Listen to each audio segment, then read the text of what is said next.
I'm a member of Veterans for Peace. My name is Dennis Coyer. I'm also a member of Madison WI Peace Coalition. And we're here today celebrating, well, not celebrating, memorializing the fallen of the wars in Iraq and Afghanistan.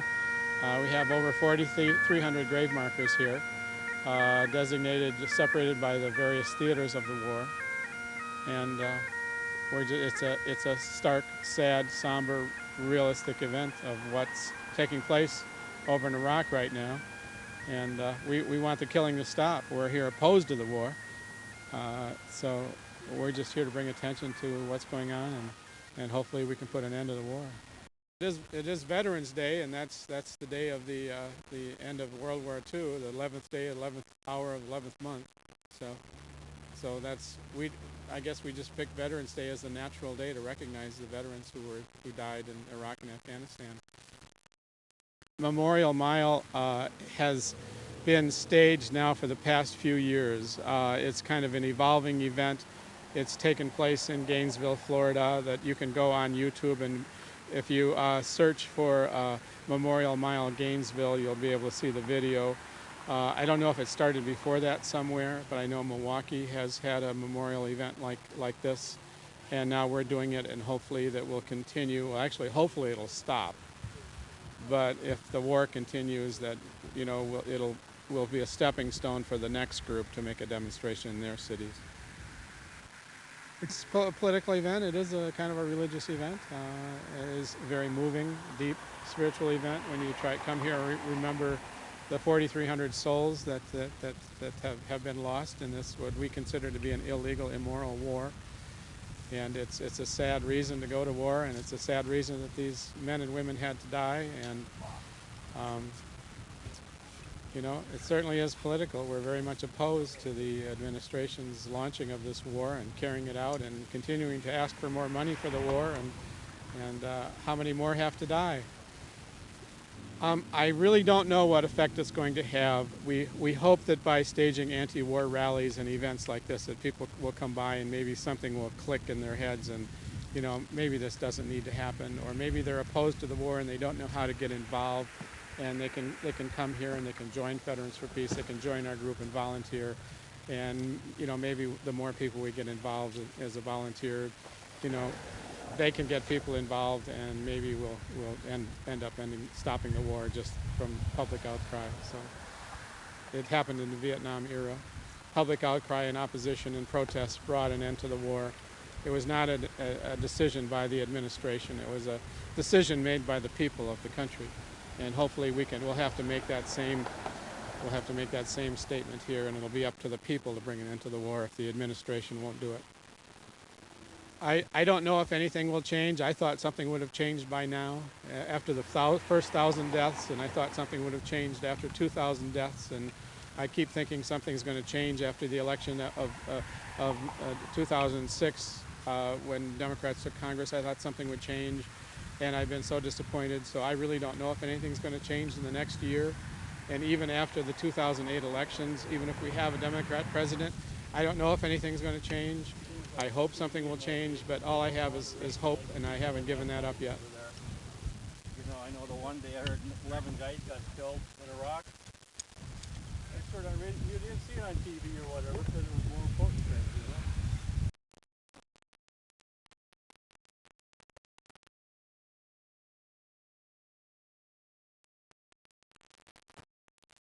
Not one more mother's son or daughter. And I could write down not one more war, but it means the same thing. We were engaged when he left for the Pacific, and we celebrated when he returned after recovering from malaria and other problems by getting married, and that was 61 years ago, and we've protested every war since.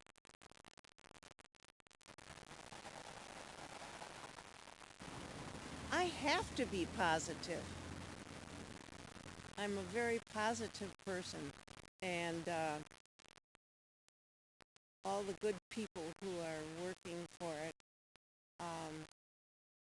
how can they be so blind and not realize what Americans are telling them? Well, my dad's a veteran, so I thought I'd come out and do this with him because it's something that's important to him, and I think it's an important thing to do just to honor people who are dead. My daughter Deborah, she was on Iranian TV yesterday. She and a journalist from London and a journalist from Austin, Texas, were interviewed about impeachment. Deborah was questioned about Kucinich and his introducing the impeachment resolution, the impeachment of Cheney, and did she think that was just a political stunt? And she said she would not dare to speak for his motives, but then she went on to talk about how the polls are, how people want impeachment, and the viewpoints of the world can't wait. Well, it chokes me up. I haven't cried real tears for a long time, but I feel very close to it. It's so sad. What we do to our fellow person. I'm very choked up by it. I think it's just unbelievable to see the numbers and the heartbreak and the tears and the broken families.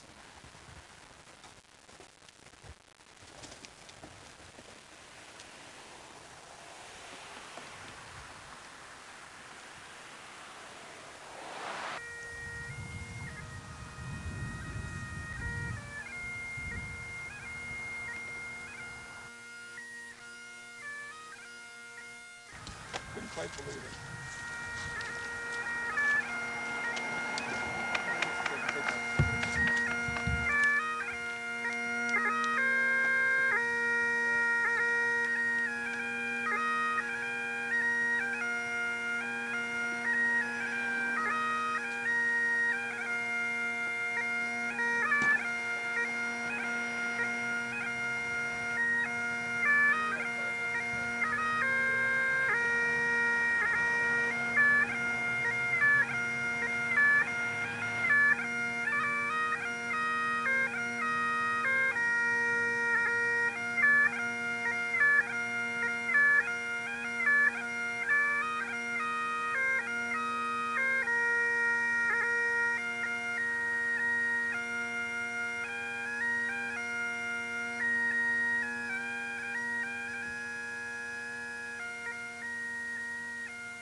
I'm glad to see everyone out here today. This is a very important day, I think, and I'm up here today. I'm proud to be a veteran, and I'm proud to be a veteran for peace. I've been asked to say a few comments and to talk about and to leave you with a prayer. I found a very interesting prayer written in 1944 by Lester Kilpatrick in his book called Noontime Prayers in Time of War. It's in the Christian tradition, and it goes like this. Let us pray. O God, with singleness of heart and mind, we present ourselves to you for pardon, for peace, and for power in this serious hour when we are forced by circumstances to see how helpless and feeble we are without the arm of Almighty God to lead and to strengthen. Our hearts burn within us as we realize that if we who believe in the Christ do not rise at this time, then what can save humanity from itself and from the terrible consequences of its mad career? Guide us that we may live without fear of what life or death may bring. Give to your children the ability to live with simplicity. calmness and kindness, though the earth be removed, and though the mountains be carried into the midst of the sea. Our hearts go out to the youth of this land, scattered over the globe, minister to them in their hours of loneliness or pain or fear. Bless the homes where eager people watch for news every moment of the day. We pray not for security, but for courage. Amen. Well, we have heard a lot about security since that fateful day in September of 2001. We haven't heard a lot about courage. Perhaps now we need to think about how we are going to exhibit courage. The courage to speak truth to power. The courage to say enough. Enough in our name. I was a boy during World War II, and I remember going to the Saturday matinees, and many of you from my generation will remember that. I won't tell you how much those tickets were. It's embarrassing. But we used to see arcade passe news about the war. And for some reason, I was really interested in the war that was going on in the Pacific. Probably that's why I ended up joining the Marines. But those newsreels showed a lot of Japanese soldiers in the surf after the battles on the islands. But I don't ever remember seeing a U.S. soldier or Marine. I thought that was kind of strange. But then only this year did we see those old war films, the colorized version of World War II, and we saw those battles that I saw as a young boy of Tarawa, Iwo Jima, Guadalcanal, and we saw body after body floating in the surf of American Marines and soldiers, and we saw the red tinted surf on those beaches. And only then, I think, did it come to say that this great war that we talked about, that this just war of World War II, this war of the greatest generation, was also a very deadly, deadly war. We knew that we had casualties. We read about them in the newspapers, but it was many, many years before we actually saw the visual bodies of those people. I'm not here to debate the war today. I think many of you knew how I feel about that. Today is not about the war. Today is about the truth. And this Veterans Day, I just hope we just keep it focused to that. This could be the one issue that we can come together on.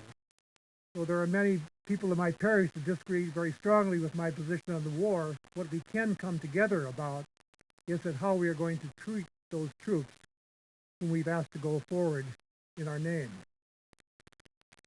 And I would hope that all of us who call ourselves veterans will also be veterans for peace, if not members, and I would urge you to join today. If you are a veteran, to do join.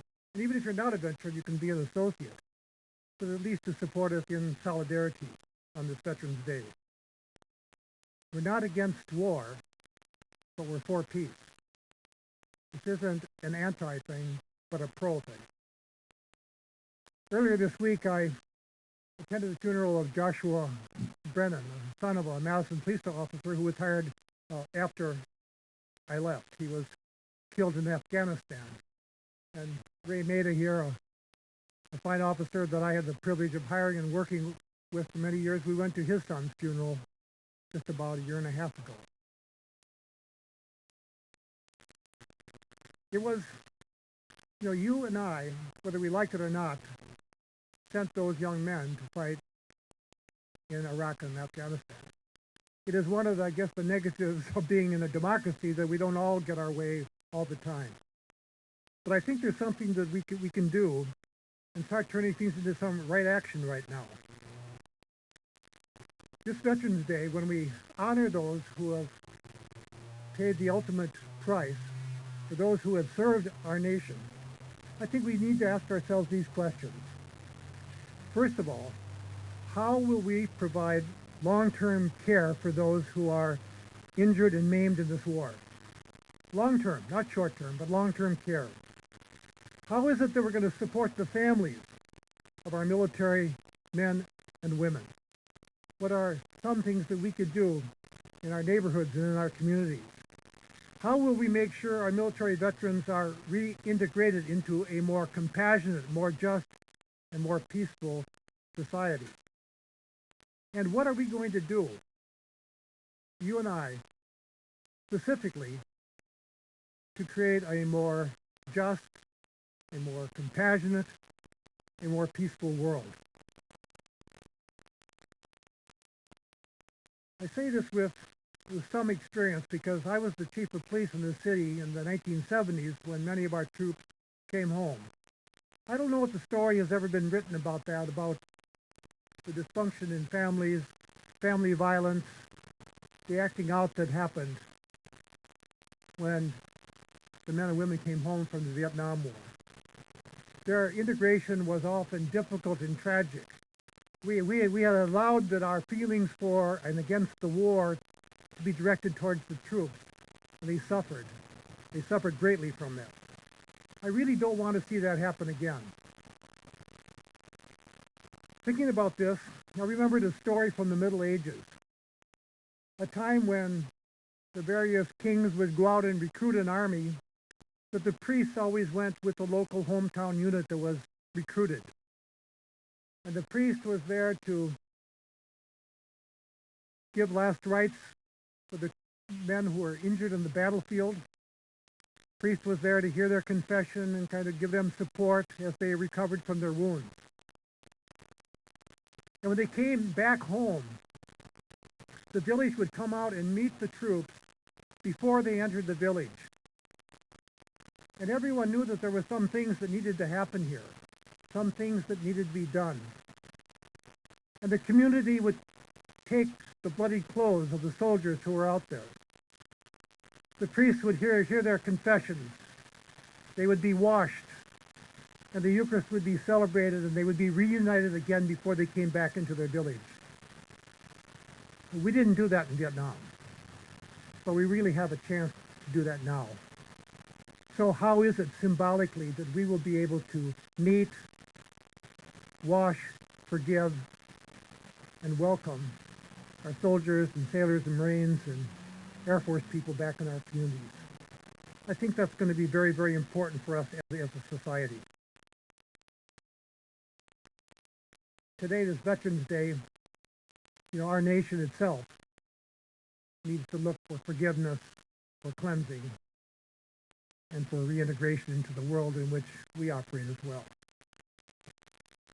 So help us in our mission as Veterans for Peace to make this a more just, more compassionate, more peaceful world. Thank you very much.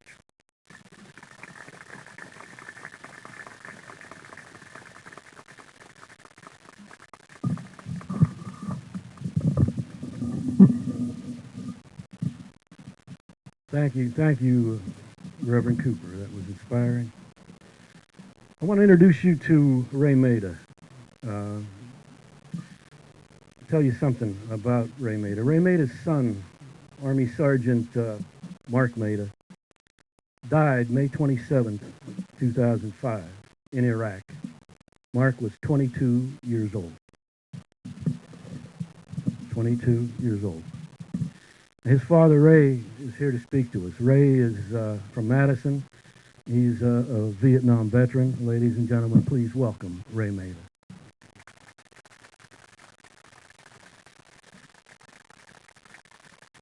Thank you. With me right now is Dan Kaufman.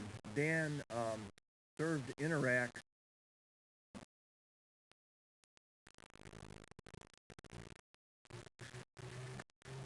You know, you all know me, and you know I always say, if you just let me take a breath, I really can do well. And it's usually right at the beginning that I have to take a breath. Dan, I asked Dan to be up here with me. Dan served with my son, Chris. In addition to my son, Mark, that was killed in Iraq, I have a son that was in Golf Company from Madison here, Madison Marines, and Dan was in Fox Company from Milwaukee, served in Iraq at the same time as my son, Chris.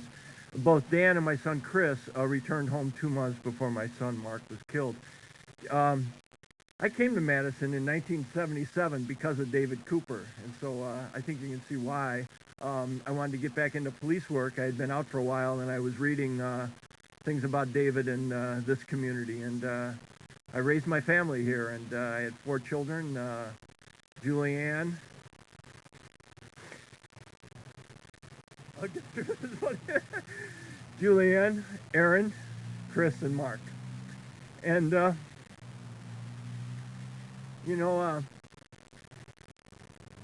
since Mark was killed, I've had a lot of time to meet with people like you and meet with a lot of great people in this country. And one of the things as I was thinking about what to say today, I just went back and, of course, like all of us, I get on the computer and start Googling things, and I wanted to really have it straight on how we came up with Veterans Day. And I looked at when Woodrow Wilson decided to designate this as the day, the 11th hour during the 11th month, on the 11th day of that 11th month and 11th hour. What that was about was the treaty, a treaty for a cessation in the First World War, the war that was supposed to end all wars.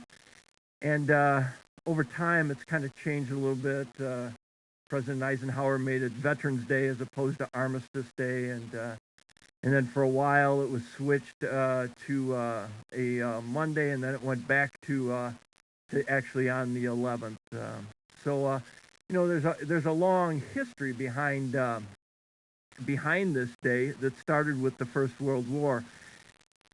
One of the things that I found interesting, though, as I was doing this, I came to the last paragraph in the proclamation that Woodrow Wilson wrote, and what he said in this final sentence of the proclamation: "To us in America, the reflections of Armistice Day will be filled with solemn pride in the heroism of those who died in the country's service, and with gratitude for the victory, both because of the thing which it has freed us, and because of the opportunity it has given America to show her sympathy with peace and justice in the Council of the Nations." We're 89 years from that proclamation, and we're still at war. Woodrow Wilson became angry within years after that proclamation about the way that proclamation and the words of that proclamation were trashed by many countries. Over 1.5 million veterans have served in Iraq and Afghanistan so far, and every one of them volunteered to serve.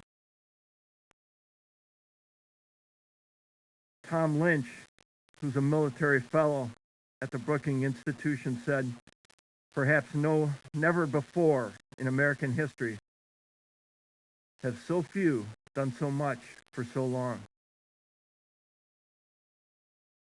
Dan and I have had a lot of discussions about this, about the shared sacrifice of America. It saddens both of us, and both of us have spoken out quite often. I read an op-ed in the New York Times from an Army officer that speaks to what Dan and I have talked about in the last few days a lot. It was written on October 20th. October 20th is 6 days prior to our own Madison soldier, Rachel Hugo, was killed. And this is what Will said in his op-ed. I'm only going to read a couple sentences. "In January 2006, I stepped off a C-130 in Tel Afar, Iraq. As I began my 13-month deployment, I imagined the American public following our progress with the same concern as my family and friends. But since returning home, I have seen that America has changed the channel. Young investment bankers spend their impressive bonuses on clubs in Manhattan, and many seem uninterested in the soldiers fighting in Iraq and Afghanistan." And just a side note, Will was an investment banker. That's why he's making that statement. "As a Princeton graduate and a former financial analyst, I was once a part of this world, and I like returning to it. putting the Spartan life of Telefar and Ambar province behind me. But even as I enjoy time with the friends who have welcomed me home, my thoughts wander back to other friends who continue to fight as the city parties on.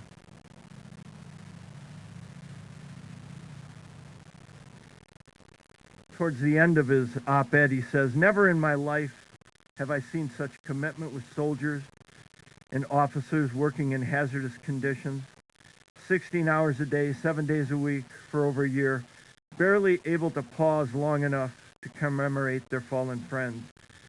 Meanwhile, in the banking houses of New York, the shaky credit markets and the Dow are the things that matter. The problems facing our soldiers 8,000 miles away seem to capture little attention." This means so much to Dan and I for you to invite us here, but what saddens us, we're speaking to the choir.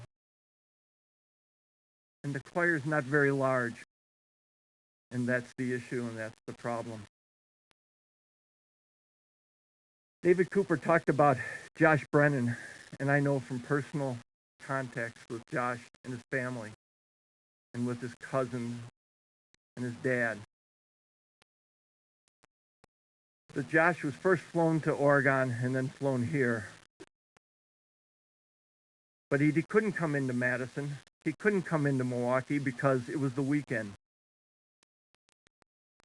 And there was difficulty in getting a flight for Josh's body to return to McFarland, Wisconsin. And as I listened to that, I thought back to what you all know who are my friends and who I've spoken with before about the tragedy of the way my son's body was treated in returning him home here to Wisconsin. And I thought, after all this time, that we still don't have it straight on how our veterans are treated.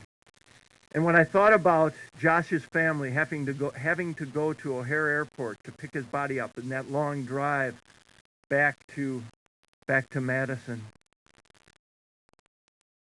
I thought that plane that the president flies in, Air Force One, if it was so difficult that weekend because the military and the people that transport bodies weren't working that weekend, Josh should have been on Air Force One and flown right in here to Madison.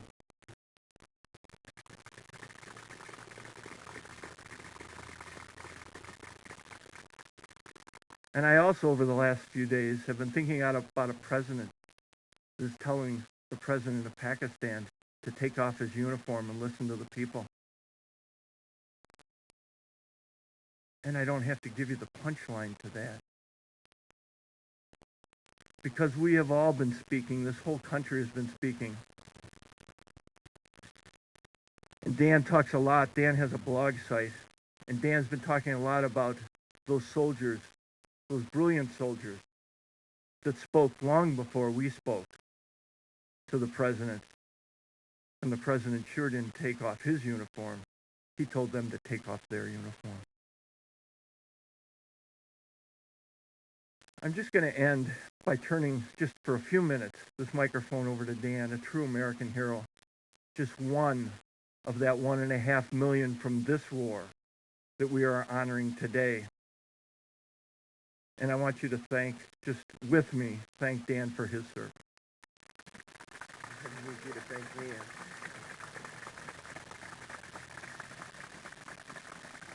Well, thank you very much. I definitely appreciate it. I was actually honored. Ray had heard me talking on the radio at one point and called me and asked if I would, just be here for some support. And I was honored, actually, and I wrote a few words down just to kind of get out my, just really quick.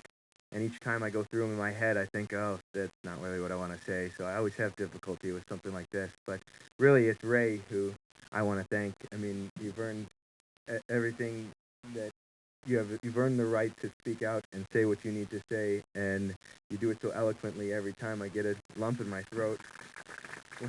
Makes it hard for me to talk now. I'm going to be the one that has to step back. But actually, I was going to start out with the same quote that Ray said, and I think it's worth saying it again. Perhaps never before in American history have so few done so much for so long. And I'm sure that everybody here can agree with that. It is time that, I'm just going to read actually a few words that I wrote down instead of trying to do it off the cuff. It is time that we, as a nation, begin to share the burden that has been for too long shouldered by our troops and their families, those like Ray and everyone else out there who has lost people. It is time that we take responsibility and stop the abuses that are eroding the very principles that our brave men and women in uniform so diligently fight to protect. It is time that we thank our veterans by working to bring them home safely. I think it's no greater insult to those that have gone before, as well as those who continue to fight for the ideals of this country, than to be silent. I was kind of torn. Thank you. I was torn, and as a lot of the speakers have come up and said, I was torn. You don't want to come out here. This is about the veterans. This is about honoring our veterans. But in order to honor them, I felt it was necessary to get the message out that we need to bring them home. It was difficult to actually start speaking.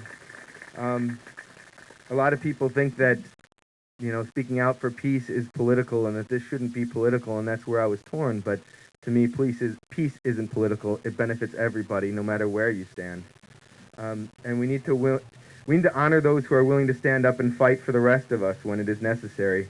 However, it is up to us to make sure that we do not abuse their trust and send them on a fool's journey. They trust the wisdom of this great nation, and by extension, we the people, to use the might that they so willingly provide at great personal cost, as nobly and honorably as they provide it. I just wanted to end with a quote from General Eisenhower. Here in America, we descended in blood and in spirit from revolutionaries and rebels, men and women who dared to dissent from the accepted doctrine. As their heirs, may we never confuse honest dissent with disloyal subversion. Thank you.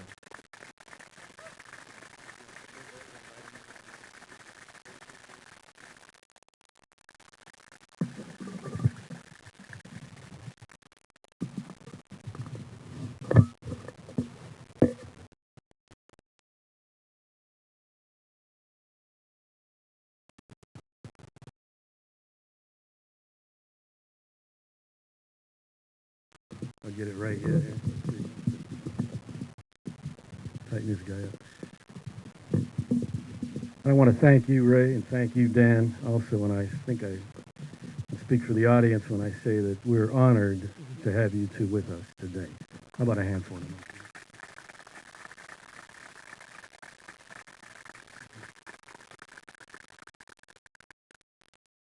I thought maybe that was a flyover of Air Force One, but I don't think so. Is Abby Pickett around? Where are you? Oh, there you are. Okay. I want to introduce Abby Pickett to you. Abby served with the National Guard in Iraq, and Abby's here to talk to us right now.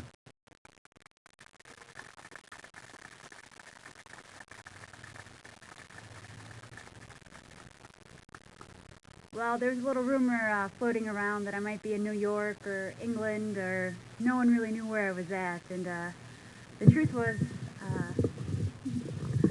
that I was taking some time off, that I needed a break. And I wasn't sure if I was going to speak out or do anything for a while. And I've been back in beautiful Madison, Wisconsin for a couple months. And somebody asked me if I'd speak here today. And the reason I decided to speak today was because of Ray and because of Dan. Because no one can give a sacrifice like a family member.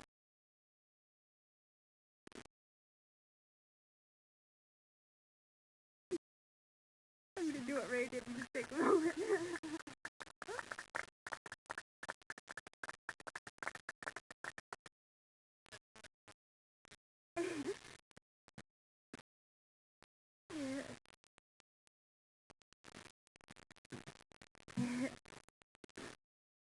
I do it for Mark, who's not lucky enough to be able to speak here today, and for Michelle Whitmer, and for those troops that weren't as fortunate as I was to make it back from Iraq or Afghanistan.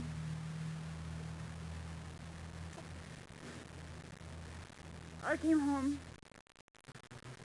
and I knew something was wrong. Things weren't right. I couldn't sleep anymore. And, you know, there was this term that they tossed around quite a bit. PTSD. In fact, it was maybe one of these Vietnam guys out here in the crowd that probably grabbed me and pulled me aside. It has been probably one of these Vietnam guys who have been instrumental in bringing the Iraq and Afghanistan troops and getting us the help that we need. And the same guys that didn't get what they needed when they came home. And it's so hard for myself to look at them and say thank you. Thank you when I'm getting the prey that they're throwing, and they never got them themselves. So, thank you.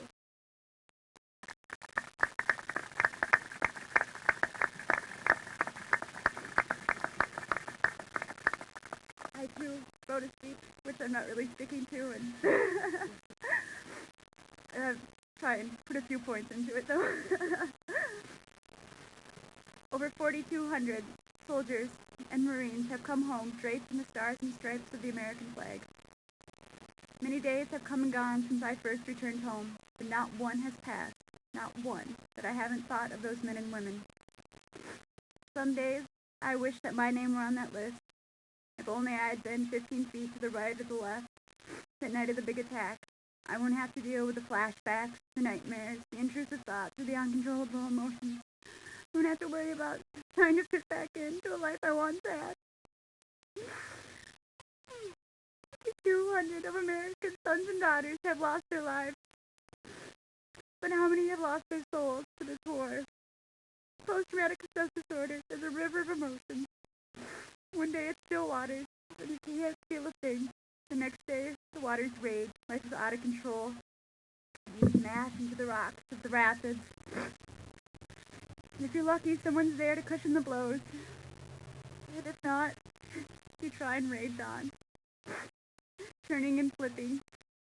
You try and keep your head above, but eventually, the raging river wears on you.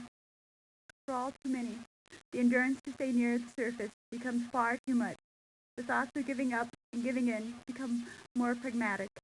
I happen to be a fighter. By God's grace, I've held out long enough. Someone is always coming in and throwing me a flotation device. It does not always pull me out of the water, but it lessens the blows of the rocks and keeps my head afloat. A staggering number of Americans returning from Iraq and Afghanistan will be thrown into this raging river. The VA hospitals are trying to deal with the returning troops the best they can.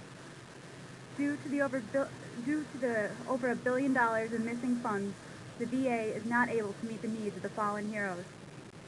As a veterans advocate, I've had the opportunity to speak to veterans, not only here in Wisconsin, but nationwide. Many soldiers are falling victim to the bureaucracy and red tape of their benefits are wrapped in. Suicide, substance abuse, and homelessness are just some of the problems newly returning veterans are facing. It just came out that 25% of all veterans, or 25% of all homeless people in the nation are veterans. Think about that. All the people that are homeless, 25% of those are veterans. We need to ask why that's happening. Why these veterans are falling through the crack, and why we're not there taking care of them when they come home. Why, when they've sacrificed so much, are we not there to take care of them?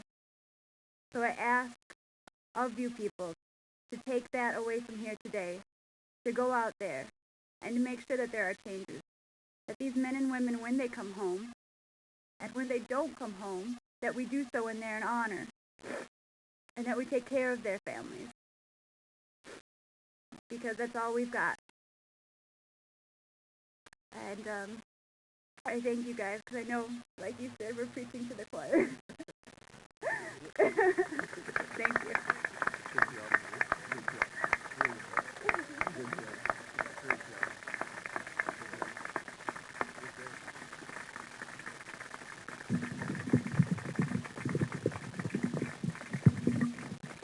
Don't go away, Abby.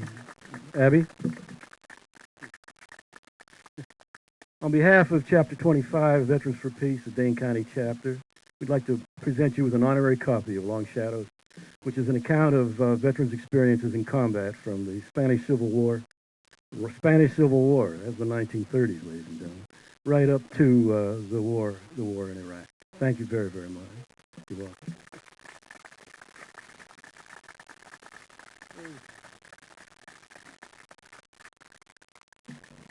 Our next speaker needs no introduction. For those of us who have been around Madison for any length of time, I think you probably know who I'm speaking of, because he is one of ours, one of our chapters, a guy who represents us in so many places. He's Will Williams, behind me here. And Will is a Vietnam vet, and also, we're proud to say, a member of our chapter, Chapter 25.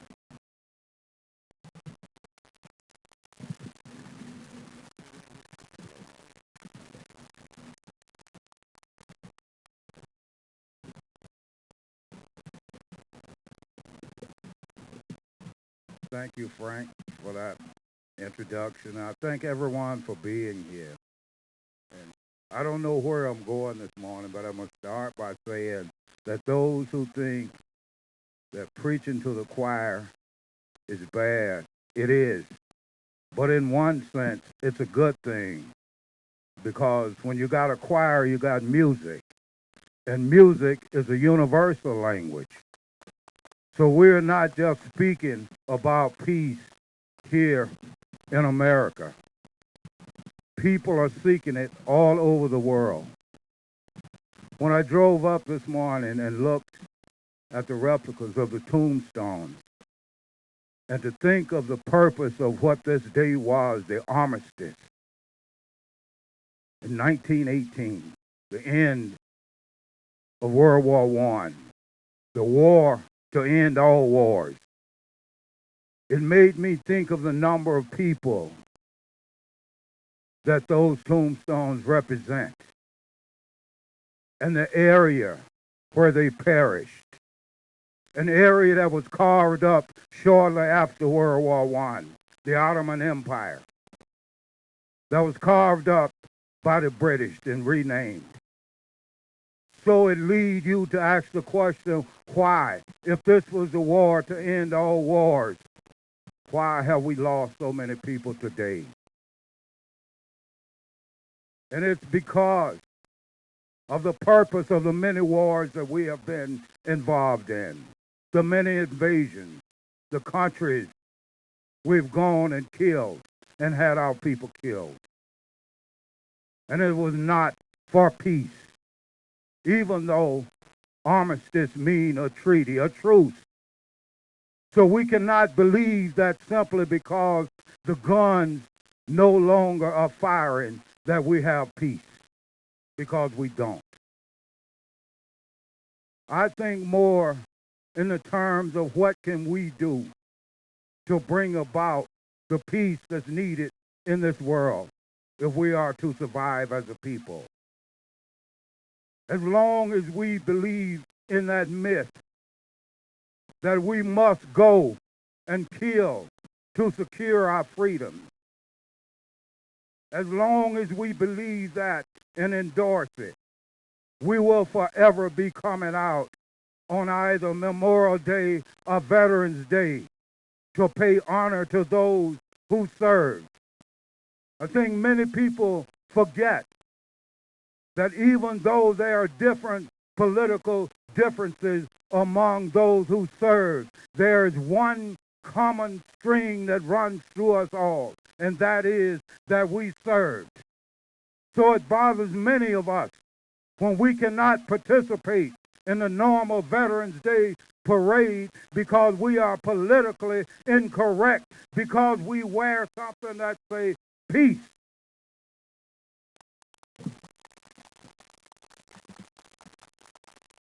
So let's not fool ourselves. It is the choir, but it will grow, because I believe that in the end, peace will prevail. because good will prevail over evil. The course that our country is on is a wrong course. We just have to have the courage of our conviction, because many people might come and toot the horn or pat you on the back and say, I'm with you. They might have the conviction that what you are doing is right. But if they don't have the courage to come alongside you, that conviction is nothing but an empty dream. So I ask of everyone to think of peace in the real sense, to think of the numbers that those tombstones represent, and ask yourself why. Why do we stand and let the military pluck our greatest and most valuable asset from the schools? Why do we let it happen? It makes me think of what Stephen Biko said, that the greatest weapon in the arsenal of the oppressor is the minds of the oppressed. So if we allow our young people to be militarized at an early age, they will never know the truth about why they go and why they die.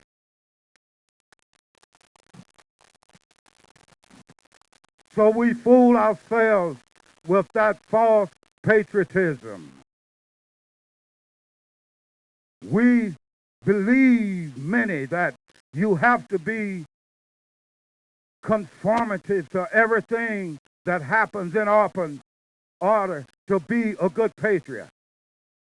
But I see it deeper than that. Patriotism is the love of the country, not the policy. You can't stand for one without the other. When you know who you are, you'll take that stand. And as I listened to the young man earlier say of how he felt when he came back from Iraq, and after a while he learned, and he's with us now, that leads me to believe that we all reach our maturity at a different time. That a tree bears the fruit at a given time. We don't all reach the point at the same time. But once we reach it, we're willing to walk the last mile of the way together. And I see now that that last mile of the way begins with our young people. Those who are in school now, and perhaps those who are yet to be born. Because once we educate them to the truth of the why it was necessary for an armistice, once they know this, they'll be able to make an informed decision as to what course they will take. And I think basically we all are endowed with a moral compass. It's just that many of us let it to point in the wrong direction. So I ask of you today, this choir, that you will tell your friends, your relatives, that we are for peace, that we are willing to walk that last mile of the way, that we are ready, able, and willing to speak truth to power.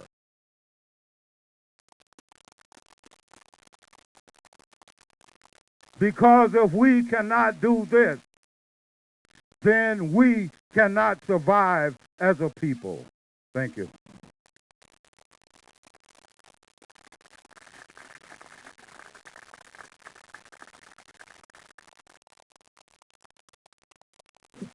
Okay, that's Will Williams. Thank you, Will, for speaking truth to power, as only Will Williams can present it, ladies and gentlemen.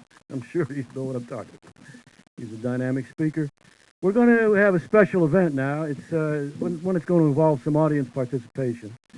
So I hope you're all, sort of willing to help us out. I want to introduce to you Carolyn Greenwald, who is an associate member of our Veterans for Peace, Chapter 25. And we're going to have a roll call. Carolyn has a list of the Wisconsin veterans who have been killed in Iraq and Afghanistan. And she's going to come up and she's going to talk to you about joining us in honoring these dead troopers. She's going to begin by reading names. Carolyn?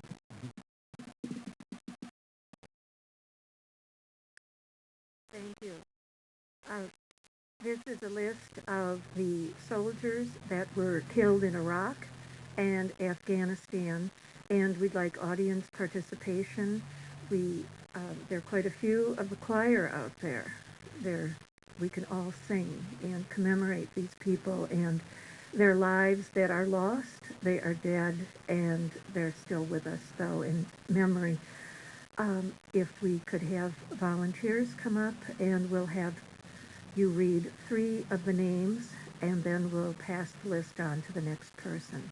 Army Sergeant First Class Jesse B. Albrecht, age 31, died May 17, 2007, from Hager City, Wisconsin. Army Second Lieutenant Tracy Lynn Elger, age 30, died November 1st, 2007, from New Auburn. U.S. Army Sergeant National Guard Staff Sergeant Robert J. Basham, age 22, died April 14, 2007, Kenosha. Army Private Evan A. Bixler, age 21, died December 24, 2006, Racine. Army Sergeant Andrew L. Bostert, age 24, March 7, 2005, Fountain City. Army Private First Class Rachel K. Vosfeld, age 19, October 26, 2003, Waupun. Marine Lance Corporal Ryan J. Cantafio, age 22, November 25, 2004, Beaver Dam. Army National Guard Specialist Stephen W. Kastner, age 27, July 24, 2006, Petersburg. Army Private First Class Eric D. Clark, age 22, May 11, 2006, Pleasant Prairie.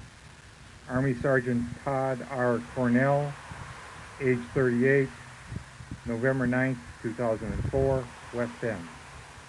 Army Specialist Kenneth Cross, age 21, August 27, 2006, from Superior. Army Private First Class Grant Allen Dampier, age 25, May 15, 2006, Merrill. Army Sergeant First Class Trevor J. Deasing, age 30, August 25, 2005, Plum City. Army Captain Derek A. Dobleguy, age 26, August 22nd, 2007, Fond du Lac. Army Sergeant First Class Donald W.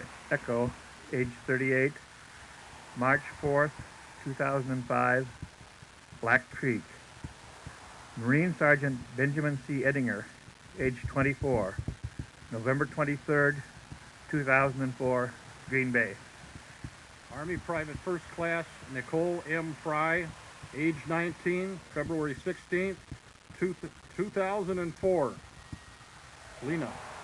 Army Sergeant First Class Dan H. Gabrielson, age 40, July 9th, 2003, Spooner. Army Private First Class A. Alex Donkey, age 19, November 2nd, 2005, Sparta. Army Sergeant Louis A. Greasy, age 30, October 31st, 2007, from Sturgeon Bay. Army Specialist Matthew T. Grimm, age 21, January 15th, 2007, from Wisconsin Rapids. Marine Private First Class Andrew Halverson, age 19, October 9th, 2004, from Grant. Army Sergeant Warren S. Hansen, age 36, November 15th, 2003, Clintonville. Army Private First Class Bert E. Hoyer, age 23, March 10th, 2004, Ellsworth. Army Specialist Rachel L. Hugo, age 24, October 5th, 2007. Army Private First Class Isaiah R. Hunt, age 20, November 15th, 2004, Green Bay.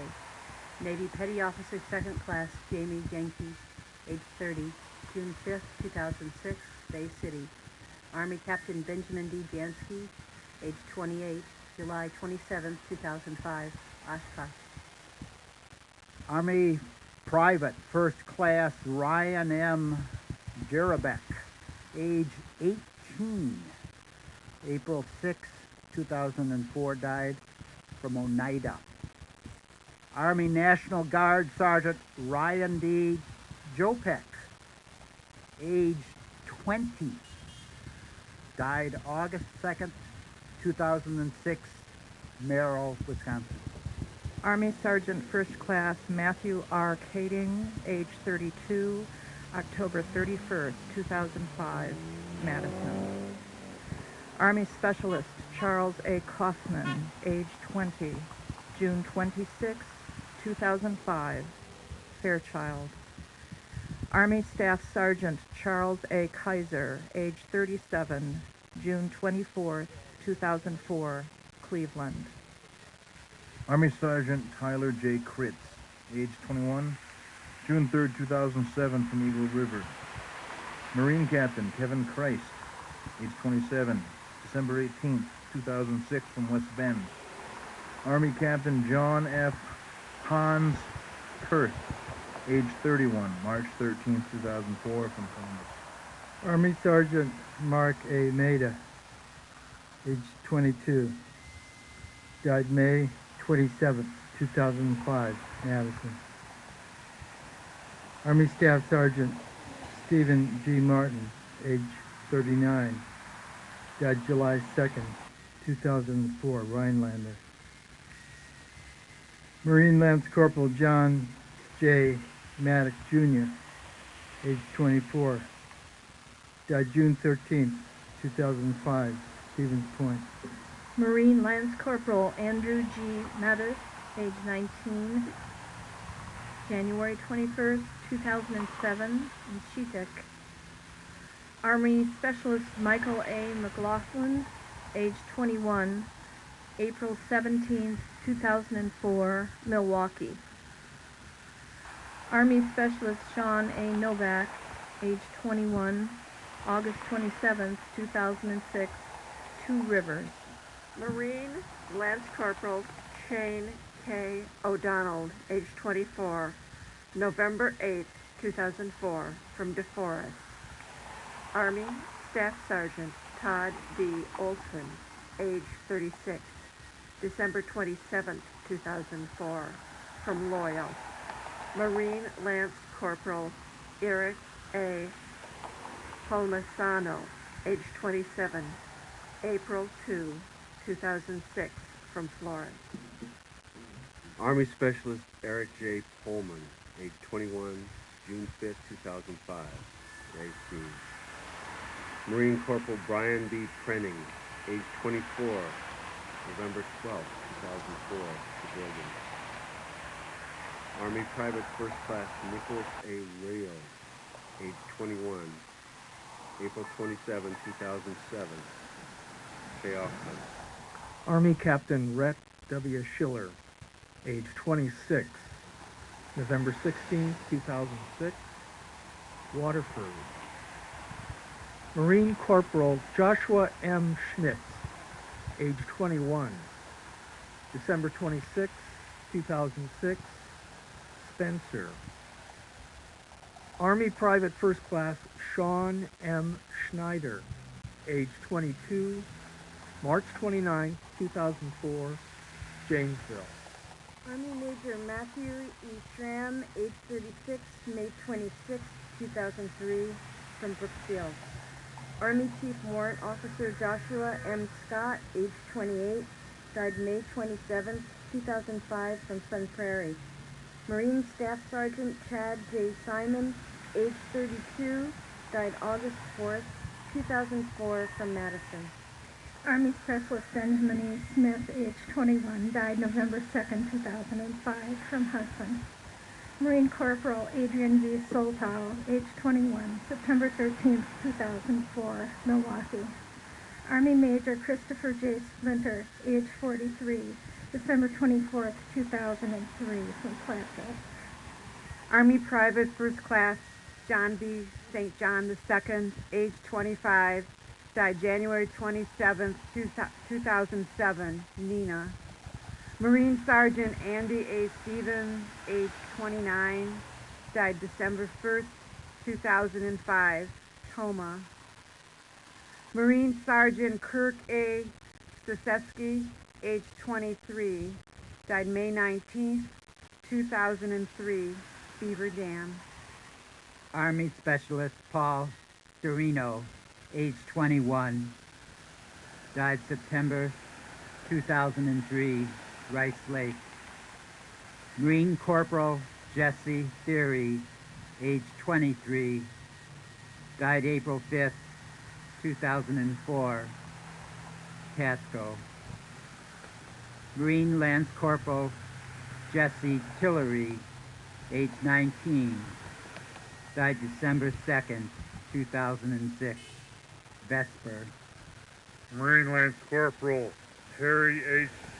Timberman, age 20, died March 17, 2007, from Menaz.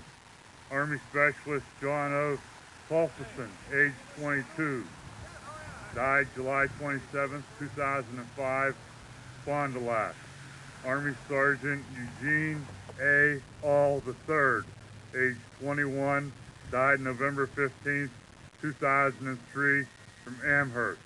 Army Sergeant Nathan J. Bacho, age 29, May 5, 2006, Janesville. Marine Lance Corporal Adam J. Van Elstein, age 21, February 25th, 2006, Superior. Marine Private First Class Brent T.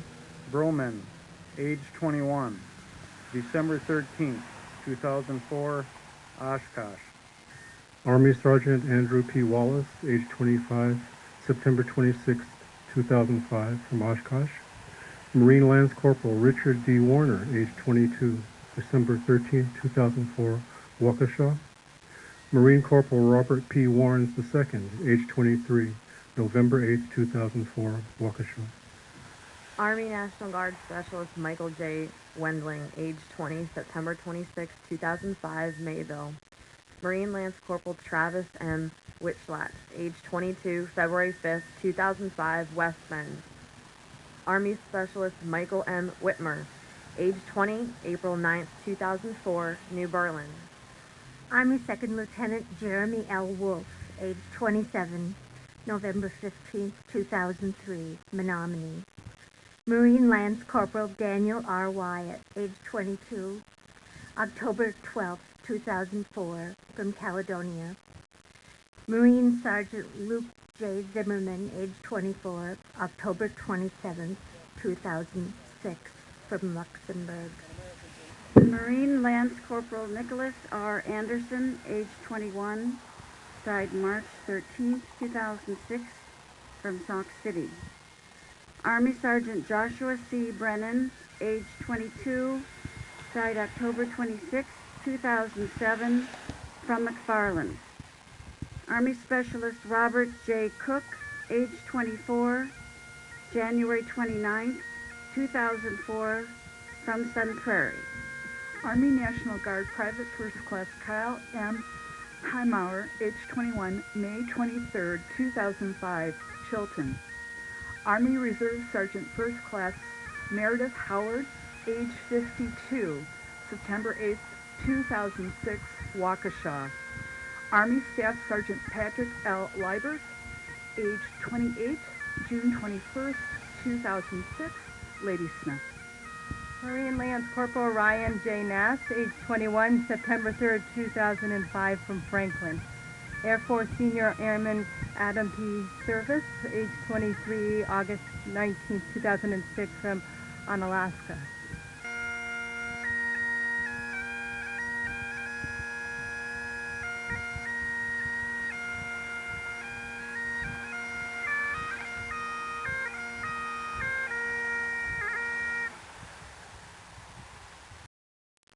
No more war. No more war dead. No more veterans. No more need for ceremonies. I'm going to ask you in a moment for a minute of silence, remembering the people whose names were just read, remembering the 4,300 who have died in these two wars. Remember the very many more civilian victims of these wars.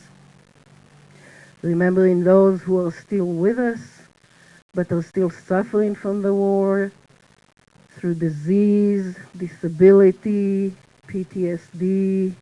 I myself will later today visit a Vietnam veteran in Dane County who is looking at some hard time in federal prison for the crime of having PTSD.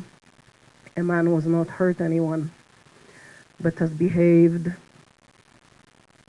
differently because he's a Vietnam veteran. All the victims of war, our own Mother Earth, the environment. I ask for a moment of silence for all of them.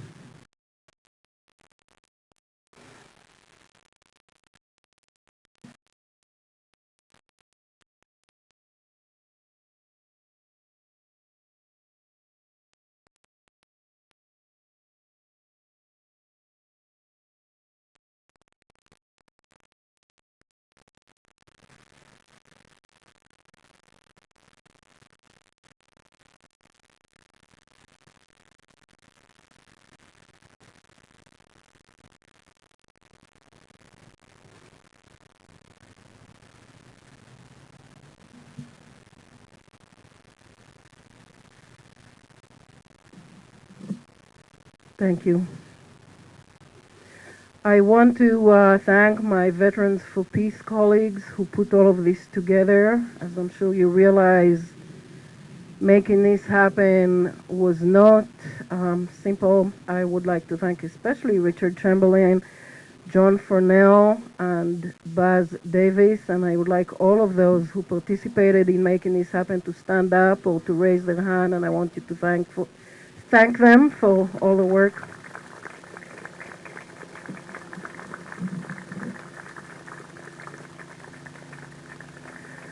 Of course, there is no way we could have erected a memorial mile to commemorate all the victims of these wars. For one thing, we don't know how many there are. They don't count them and they don't tell us. For another, it would have taken miles upon miles upon miles. But I do want us, to those of us who are here today, to say that we will do our best to make sure that we don't need to erect many more next year or ever. We live in a time of fear. The politics of fear are ruling our lives from the highest level to our city level. But we can't let that fear take over our lives, or we will be living in very, very dark times. I would like to take a few more seconds now for all of us to just go inside ourselves and promise ourselves that we will really do everything we can to end war and to bring peace. For yes, we are veterans for peace, but we are also veterans against the war. Please take a few seconds for that solemn vow.